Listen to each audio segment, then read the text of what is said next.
oyosiphumelelisa. Awu dadewethu uthi ndikuthixo nje cha oyosiphumelelisa. Ndizawucela ke uba uvice apha kotata. Oh, sizawusika. Alityabanga lityakatye. Ilizwi likaThixo lisuka kuGenesis lefika kwizityhilelo. Alityabanga lityakatye. Thixo yedwa yosiphumelelisa. Athi amaSirayeli alapha nanga ngasemva amajiphethe nalu lwandle phambili. Ezile amajiphethe nolwandle nalu liyababisa. Abazi noba bazawuphuma kanjani lapha elwandle ngoba liyalekhuza ulwandle apha phambi kwabo. Ngoku banexhala bathi sithini sime silinde amajiphethe okanye siziphose elwandle senzakale. Senze njani ke ngoku?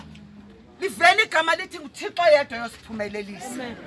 Hayi ke, hayi mamukelepo khawukuze ngaphambili sisiqala make ndiqale ngawe ukuthethe nje uthi gqi.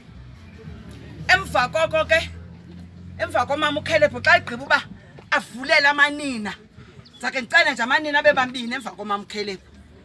Sawugqiba ke bendike ndacela utata uVice sizawumapha sobabini uba uVice kungathi cwaka noko umuntu ongutata apha ecaleni kwam. Ndizawude ndilibale uba ndingubani na ke kanti ndingumama into endiyiyo. Khawukuze mama uKhelepo.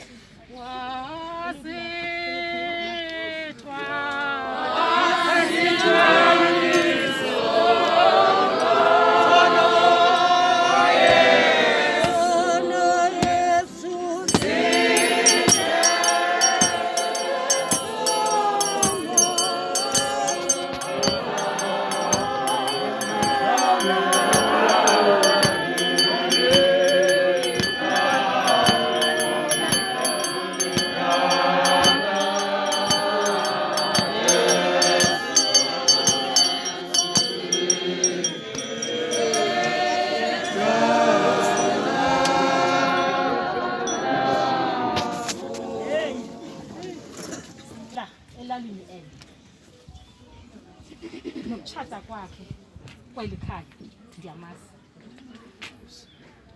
UNandipha ukufumana kwakhe ufirstborn yakhe engulukhanyo ndiyamazi. Benotata kwakhe uSomo. Ibiyintokazi ke le ibithi xa icula ibicula isithi isandla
UNandipha wajoyina inkonzo yamawesile.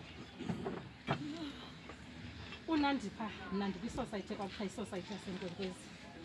UNandipha ukwisociety yaseNkwenkwezi. Kuthi kuba apho ndokhe khona ndokhe kuvulwe isquatter camp kule ndawo nesociety kaNandipha. Ndibone into yokuba ndikufutshane apha ngoku ngoba ndikhwela ukufika eNkwenkwezi. Ndingene apha le society yoNandipha kuthiwa yisociety yaseluveni. Xa ndifika apha ndingumama ke mna. UNandipha akakabi ngumama. Ndifike kukho umama lapha ongusihlalo ekuthiwa ngumama uMzonti. Athi ukufika kwam athi ndincede ndibomama ndimdala ndifuna ukuhlala phansi. Batsho bandomnyela mama ndingumama usihlalo kwesociety yaseluveni. Athi xa mamukelepo ndizawuthatha umhlala phansi unaba